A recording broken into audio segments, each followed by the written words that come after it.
ಕನ್ನಡಿಗರಿಗೆ ನಮಸ್ಕಾರ, ಶುಭೋದಯ. ಎಲ್ಲರೂ ಹೇಗಿದ್ದೀರಿ? ಚೆನ್ನಾಗಿದ್ದೀರ ಅನ್ಕೋತೀನಿ. ಸೊ ಇವತ್ತು ನಾನು ನಿಮ್ಮ ಮುಂದೆ ಒಂದು ಮಿನಿ ಬ್ಲಾಗ್ ತೊಗೊಂಡು ಬಂದಿದ್ದೀನಿ. ಏನು ಅಂತಂದರೆ, ಇವತ್ತು ನನ್ನ ಫೇವ್ರೆಟ್ಗಳು ಹಾಗೂ ನನ್ನ ಯಜಮಾನ ಫೇವ್ರೆಟ್ಗಳಾದ ಆಂಜನೇಯ ಸ್ವಾಮಿ. ಇದು ಬಂದು 161 ಅಡಿ ಎತ್ತರ ಇರುವಂತಹದ್ದು. ಭಕ್ತಿನಗರ ಬಂದು ಬೀದಿನಗೆರೆ ಅಂತ ಇದೆಯಲ್ಲ, ಕುಣಿಗಲ್ ಹತ್ರ, ಅಲ್ಲಿ ಫೇಮಸ್ ಆಗಿರೋವಂಥದ್ದು. ಆ್ಯಕ್ಚುಲಿ ಅಲ್ಲಿ ನೋಡೋಕ್ಕಂತೂ ಸೇಮ್ ಟೂರಿಸ್ಟ್ ಪ್ಲೇಸ್ ಥರನೇ ಇದೆ. ಅಲ್ಲಿರೋ ನೆಲಮಂಗಲ, ಕುಣಿಗಲ್ಲು ಈ ಕಡೆ ಇರೋವಂಥೆಲ್ಲ ತಪ್ಪದೆ ಹೋಗಿರ್ತೀವಿ. ಸೊ ಬೆಂಗಳೂರಿರೋರಿಗೆ ತುಂಬ ಜನಕ್ಕೆ ಗೊತ್ತಿರಲ್ಲ. ಸೊ ಹಾಗಾಗಿ ಒಂದು ವಿಡಿಯೋ ಮಾಡಿ ನಿಮಗೂ ತೋರಿಸೋಣ ಅಂತ ನಾವು ಈ ವಿಡಿಯೋನ ನಿಮ್ಮ ಮುಂದೆ ತಂದಿದ್ದೀವಿ. ಸೊ ನಿಮಗೂ ಇಷ್ಟ ಆಗುತ್ತೆ ಅನ್ಕೋತೀನಿ. ನೀವು ಕೂಡ ನೋಡಿ, ಎಂಜಾಯ್ ಮಾಡಿ. ಅಲ್ಲಿ ನೋಡಿ, ಅದು ಬಂದು 161 ಅಡಿ ಎತ್ತರ ಇರುವಂಥದ್ದು ದೇವರು ಆಂಜನೇಯ ಸ್ವಾಮಿ. ಸೊ ಎಂಟ್ರಿ ಕೊಡ್ತಾ ಇದ್ದಂಗೆ ದೇವಸ್ಥಾನದ ಹತ್ರ ಬಂದು ಅಲ್ಲಿ ನಮ್ಮ ದಸರಾ ಹೆಮ್ಮೆಯ ಅರ್ಜುನನ ಒಂದು ಮೂರ್ತಿನೋ ಅಥವಾ ಪ್ರತಿಬಿಂಬನೋ ಏನಂತಾರೋ ಗೊತ್ತಿಲ್ಲ. ಅದು ನೋಡಿ ಆ್ಯಕ್ಚುಲಿ ನಾನು ಫಸ್ಟು ರಿಯಲ್ ಅನ್ನೇ ಅಂದ್ಕೊಂಡೆ ದೂರದಿಂದ ನೋಡಿ. ಆಮೇಲೆ ಹತ್ರ ಹೋದ್ಮೇಲೆ ಗೊತ್ತಾಯಿತು ಇಟ್ಸ್ ಆರ್ಟಿಫಿಷಿಯಲ್ ಅಂತ. ಸೊ ಅರ್ಜುನನ ನೆನಪಿಗಾಗಿ ಇಲ್ಲೂ ಕೂಡ ಅವರು ಮಾಡಿದ್ದಾರೆ. ಸೊ ನಾವು ಅರ್ಜುನಂತೂ ಮರೆಯೋಕ್ಕಾಗಲ್ಲ, ದಸರಾನೂ ಮರೆಯೋಕ್ಕಾಗಲ್ಲ. ಅವನ ಗತ್ತು ಹಂಗಿತ್ತು ಅಲ್ವಾ. ಸೊ ಹಂಗೆ ಹೋಗ್ತಾ ಇದ್ದಂಗೆ ಉತ್ಸವದ ರಥಗಳಿತ್ತು. ಆ ಕಡೆ ಶನೇಶ್ವರ ಸ್ವಾಮಿ ದೇವಸ್ಥಾನವೂ ಇದೆ ಅಲ್ಲಿ. ಹಾಗೆ ಅದು ಬಿಟ್ಟರೆ ಬಸವಣ್ಣ ದೇವರು ಇದೆ. ಅದನ್ನು ಒಂದು ಅರ್ಧ ಕಿಲೋಮೀಟ್ರೇನೋ ಹೋಗಬೇಕು ಅಲ್ಲಿಂದನೇ, ಚಿಕ್ಕದಾಗಿದೆ. ಸೊ ಇಲ್ಲಿ ಬಂದು ಏನು ಸ್ಪೆಷಾಲಿಟಿ ಅಂತಂದರೆ, 9 ನವಗ್ರಹಗಳು ಸೇರಿ, ಅದು ಕೂಡ ದಂಪತಿಗಳ ಸಮೇತ, ಅಂದರೆ ಪತಿ ಪತ್ನಿಯರಿಬ್ಬರದು, ಅಂದರೆ ನವಗ್ರಹಗಳದ್ದು ಇಲ್ಲಿ ವಿಗ್ರಹಗಳಿದ್ದಾವೆ. ಸೊ ಅದು ನೋಡೋಕ್ಕಂತೂ ತುಂಬ ಚೆನ್ನಾಗಿತ್ತು. ನನಗೆ ಆ್ಯಕ್ಚುಲಿ ಇನ್ನೊಂದು ಇಲ್ಲಿ ನೋಡಿ ನನಗೆ ಶಾಕ್ ಆಗಿದೆ ಅಂದರೆ, ಆಂಜನೇಯಂದು ದಂಪತಿ ಇದು ಅಂತ ಹೇಳಿದ್ರು. ನನಗೆ ಆಂಜನೇಯ, ನಾನು ಸೀರಿಯಸ್ಸಾಗಿ ಹೇಳ್ತಾ ಇದ್ದೀನಿ. ಬಟ್ ಕೆಲವ್ರು ಹೇಳ್ತಾರೆ ಮದುವೆ ಆಗಿದೆ ಅಥವಾ ಮದುವೆ ಆಗಿಲ್ಲ ಅಂತ. ಬಟ್ ನಾನು ಅಂದ್ಕೊಂಡಿದ್ದು ಪಕ್ಕಾ ಬ್ರಹ್ಮಚಾರಿ ಆಂಜನೇಯ ಅಂತ. ಸೊ ಅಲ್ಲಿ ಕತೆ ಓದಿದಾದ್ಮೇಲೆ ಆಂಜನೇಯ ಕೂಡ ಮದುವೆ ಆಗಿದ್ದ, ಆದರೆ ಸಂಸಾರ ಮಾಡಿಲ್ಲ ಅನ್ನೋದೇ ಅಲ್ಲಿ ಗೊತ್ತಾಗಿದ್ದು. ಮದುವೆ ಆಗಿದೆ, ಸಂಸಾರಸ್ಥ ಆಗಿಲ್ಲ, ಅಂದರೆ ಗೃಹಸ್ಥ ಆಗಿಲ್ಲ ಆಂಜನೇಯ ಅಂತ.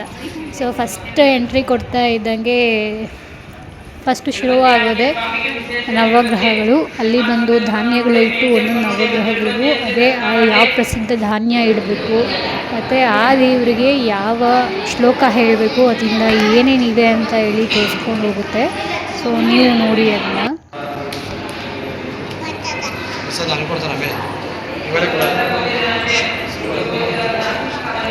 ಮೊದಲನೇದಾಗಿ ಸೂರ್ಯ, ಅದು ದಂಪತಿ ಸಮೇತ ಇದ್ದಾರೆ.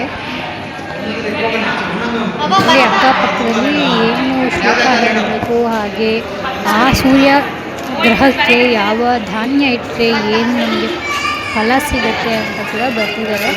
ಸೊ ಅದನ್ನ ವಿಡಿಯೋ ಮಾಡಿ ಇನ್ನೂ ಅದು ಗೊತ್ತಾಗ್ತಿಲ್ಲ, ಬಟ್ ಕಾಣಿಸಿದ್ರೆ ನಿಮಗೆ ಓದಿ. ಸೊ ನೆಕ್ಸ್ಟ್ ಬಂದು ಚಂದ್ರಗ್ರಹ, ಅವರು ಕೂಡ ದಂಪತಿಗಳ ಸಮೇತ ಇದ್ದಾರೆ.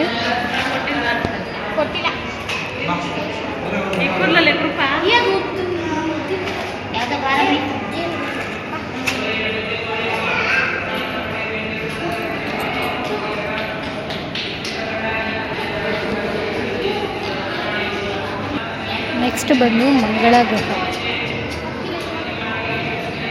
ಪತ್ನಿ ಶಕ್ತಿ ದೇವಿ ಅಂತ ನನಗೆ ಕಾಣಿಸ್ತು. ನಿಮಗೆ ಕಾಣಿಸಿದ್ರೆ ಓದಿ. ಸೊ ಇಲ್ಲಿ ಇದೇ ಸ್ಪೆಷಾಲಿಟಿ ನನಗೆ ಗೊತ್ತಿರೋ ಹಾಗೆ, ಎಲ್ಲ ಗ್ರಹಗಳದ್ದು ದಂಪತಿ ಸಮೇತ, ಮತ್ತು ಅದಕ್ಕೆ ಹೇಳ್ಬೇಕಾದಂಥ ಶ್ಲೋಕ, ಹಾಗೆ ಯಾವ ಧಾನ್ಯ, ಅದರಿಂದ ಏನು ನಮಗೆ ಉಪಯೋಗ, ಅಂದರೆ ಏನು ಫಲ ಲಭಿಸುತ್ತೆ ಅಂತ ಚೆನ್ನಾಗಿ ಬರೆದಿದ್ದಾರೆ. ಅದಂತೂ ಇಷ್ಟ ಆಯಿತು. ಹಾಗೆ ಎಲ್ಲ ಜಾಗ ನೋಡಿ ಕ್ಲೀನಾಗಿ ಮೇಂಟೈನ್ ಮಾಡಿದ್ದಾರೆ, ಅದು ಇಷ್ಟ ಆಯಿತು ನನಗೆ.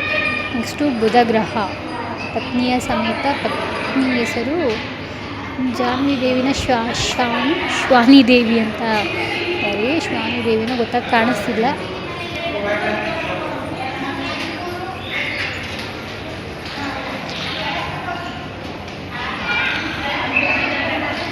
ಕಡಲೆಕಾಳು ಅಥವಾ ಕಡಲೆ ಬೇಳೆ ಇಟ್ಟಿದ್ದಾರೆ ಇವಾಗ. ನೆಕ್ಸ್ಟ್ ಬಂದು ಶುಕ್ರ ಗ್ರಹ, ಸುಕೀರ್ತಿ ದೇವಿ, ಪತ್ನಿ ಹೆಸರು ಸುಕೀರ್ತಿ ದೇವಿ.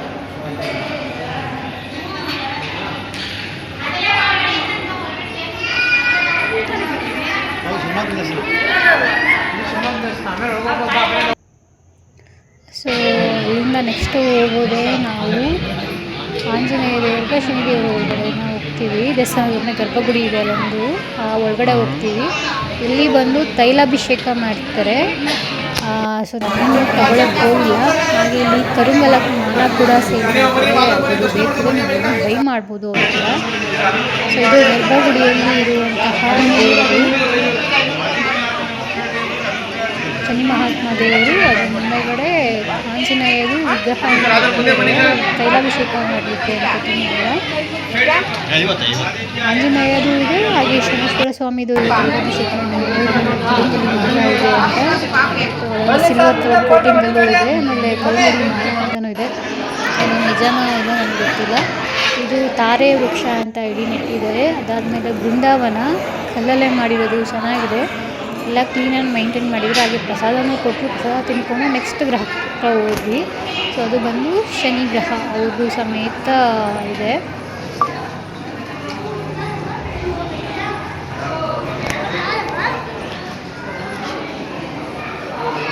ನೀಲಾಂಜನಂ ಸಮಾಭಾಸಂ ರವಿಪುತ್ರಂ ಯಮಗ್ರಹ ಛಾಯಾ ಮಾತಾಂಬಸಂ ಒಂದು ಗೊತ್ತಿಲ್ಲ. ಸೊ ಅಲ್ಲಿ ಬಂದು ನನ್ನ ಫೇವ್ರೇಟ್ ಇಲ್ಲಿ ಕೃಷ್ಣ, ಮಗು ಕೃಷ್ಣನ ತೊಟ್ಲಲ್ಲಿ ಹಾಕಿ ತೂಗ್ತಾ ಇದ್ದು ತುಂಬ ಖುಷಿ ಆಯಿತು ನೋಡಿ. ವಿಗ್ರಹ ನಾನು ಕೂಡ ತೂಗಿ ಹಾಗೆ ನಾನು ಮುಂದಕ್ಕೆ ಹೋದೆ.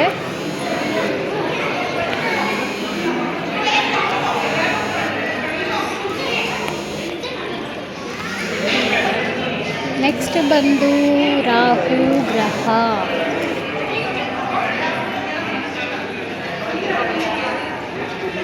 ಎಲ್ಲರೂ ಸಮೇತ ಪತ್ನಿ ಸಮೇತ ಇಲ್ಲಿ ನವಗ್ರಹಗಳಿವೆ. ಆಂಜನೇಯಗೂ ಸಹ ಪತ್ನಿ ಸಮೇತನೇ ಅಲ್ಲಿ ಪೂಜೆ ಮಾಡ್ತಾರಂತೆ. ಅಲ್ಲಿ ಬರೆದಿದ್ರು ಕೂಡ ಆಂಜನೇಯಗೆ ಇಲ್ಲೂ ಆಂಧ್ರದಲ್ಲ ಎಲ್ಲೋ ಒಂದು ಕಡೆ ದೇವ್ರನ್ನ ಪೂಜೆ ಮಾಡ್ತಾರೆ ಅಂತ. ಆಂಧ್ರ ಭೈರವಿ. ಅಲ್ಲಿ ತುಲಾಭಾರ ಇತ್ತು, ತುಲಾಭಾರ ಮಾಡೋದು ಮಾಡ್ಬೋದು. ನೆಕ್ಸ್ಟು ಕೇತು ಗ್ರಹ, ಇದು ಸಹ ಪತ್ನಿ ಸಮೇತನೇ ಇದೆ.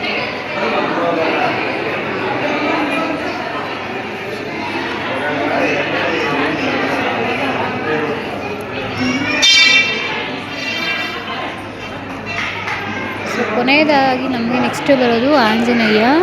ಅಲ್ಲಿ ಬಂದು ಬೆಲ್ಲದಾರತಿ ಕೊಡ್ತಾರೆ. ಕೊನೆಯದಾಗಿ ನಾವು ಬಂದು ಆಂಜನೇಯಗೆ ಬೆಲ್ಲದಾರತಿನ ಪತ್ನಿ ಸಮೇತ, ಅಂದರೆ ದಂಪತಿಗಳು ಯಾರು ಹೋಗುತ್ತೀರೋ ಅವರು ಆರತಿ ಮಾಡಿ ಬೆಳಗಿ ಇಲ್ಲಿ ಪೂಜೆ ಮಾಡಿದ್ರೆ ಒಳ್ಳೆಯದು ಅಂತ ಬರೆದಿದ್ದಾರೆ. ಅದು ನಿಜಾನೋ ಇಲ್ವೋ ನನಗಂತೂ ಗೊತ್ತಿಲ್ಲ.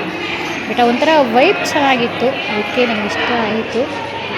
ನಾನು ಹೇಳಿದ್ನಲ್ಲ ಆಂಜನೇಯನಿಗೆ ಮದುವೆ ಆಗಿದೆ ಅಂತ ಹೇಳ್ತಾರೆ. ಪತ್ನಿ ಸೂರ್ಯದೇವನ ಮಗಳಾದ ಸುವರ್ಚಲಾದೇವಿ ಅಂತೆ.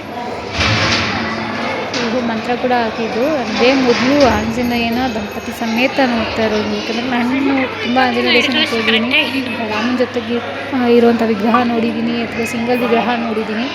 ಬಟ್ ಇಲ್ಲೇ ನಾನು ಮೊದಲನೇ ಸರಿ ನಿಜ ಹೇಳ್ತೀನಿ, ನಾನು ನೋಡಿರೋಂಥ ಮೊದಲನೇ ಬಾರಿಗೆ ಪತ್ನಿ ಸಮೇತ ಆಂಜನೇಯನ ವಿಗ್ರಹ ನೋಡಿದ್ದು ಇಲ್ಲೇ.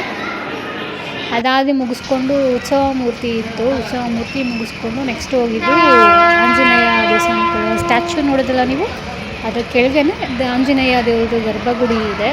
ಸೊ ಇಲ್ಲಿ ಪೂಜೆ ಮುಗಿಸ್ಕೊಂಡು ನೆಕ್ಸ್ಟು ನಾವು ಪಕ್ಕಕ್ಕೆ ಹೋದರೆ 10 ರೂಪಾಯಿ ಟಿಕೆಟು ಅಂತ ಮೇಲೆ ಕತ್ತೋದಕ್ಕೆ. ಆ್ಯಕ್ಚುಲಿ ಮೇಲೆ ಏನೂ ಇಲ್ಲ, ಪಾದ ಪೂಜೆ ಮಾಡೋರು ಮಾಡ್ತಾರೆ. ಅಂದರೆ ಪಾದಕ್ಕೆ ಅಲ್ಲಿ ಹೋಗಿ ಕೆಲವರು ಕಾಯಿನ್ ಅಂಟಿಸಿದ್ದಾರೆ ಅಷ್ಟೇ ಇದೆ, ಇನ್ನೇನೂ ಇಲ್ಲ. ಬಟ್ ತಲೆ ಎತ್ತು ನೋಡ್ಬೇಕಾದ್ರೆ ತಲೆ ಗಿರ್ನಂತ ತಿರುಗ್ತಾಯಿತ್ತು ಮತ್ತು ನನಗಂತೂ. ಅದಕ್ಕೆ 10 ರೂಪಾಯಿ ಟಿಕೆಟ್ ಬೇರೆ ಇಟ್ಟಿದ್ದು, ಅದು ನನಗೆ ಇಷ್ಟ ಆಗಿಲ್ಲ. ಫ್ರೀಯಾಗಿ ಹೋಗಿ ಫ್ರೀಯಾಗಿ ಬರ್ಬೋದು ಆ ಜಾಗಕ್ಕೆ, ಆ ಥರ ಇದೆ. ಆದರೂ 10 ರೂಪಾಯಿ ಟಿಕೆಟು ಏನು ಮಾಡೋಕ್ಕಾಗುತ್ತೆ, ನಡೆಸ್ಬೇಕು ಅಂತಂದರೆ ದುಡ್ಡು ಮಾಡಲೇಬೇಕು ಅಲ್ವಾ.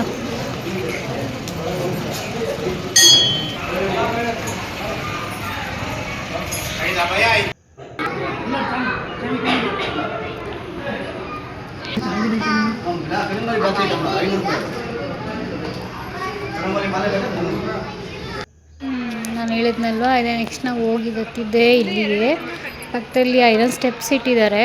ಅದು ಹತ್ಕೊಂಡು ಹೋದರೆ ಇಲ್ಲಿಗೆ ಹೋಗ್ಬೋದು ನಾವು. ಸೊ ಫೇಸ್ ಏನೂ ಕಾಣಿಸಲ್ಲ, ಅಲ್ಲಿ ಏನೂ ಪೂಜೆ ಇಲ್ಲ ಏನಿಲ್ಲ. ಆದರೂ ಇಲ್ಲಿಗೆ ಹೋಗೋಕ್ಕೆ ನಮಗೆ 10 ರೂಪಾಯಿ ಟಿಕೆಟ್ ಚಾರ್ಜ್ ಮಾಡ್ತಾರೆ. ಸೊ ಅದೊಂದು ಬೇಜಾರಾಯಿತು.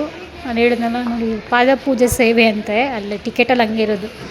ಪಾದ ಸೇವೆಗೆ ಟಿಕೆಟ್ 10 ರೂಪಾಯಿ ಅಂತ ಇರುತ್ತೆ. ಹೋಗಿ ಕಾಯಿನ್ ಇಟ್ಬಿಟ್ಟು ಅದು ಆಂಜನೇಯ ದೇವ್ರ ಹತ್ರ ಕೈ ಮುಕ್ಕೊಂಡು ಬರೋದು. ನೋಡ್ತಾ ಇದ್ದರೆ ಬರೀ ಕಣ್ಣಲ್ಲಂತೂ ನನಗಂತೂ ಫುಲ್ ತಲೆ ಗಿರ್ರಂತ ತಿರ್ಗೋದು. ಅದ್ರ ಜೊತೆಗೆ ಜೇನು ಬೇರೆ ಕಟ್ಟಿದೆ ಅಲ್ಲಿ. ಮಿಸ್ಸಾಗಿ ಯಾರಾದರೂ ಕಲ್ಲು ಹೊಡೆದ್ರೆ ಅಂತೂ ಕತೆ Govinda Govinda. Oh my God.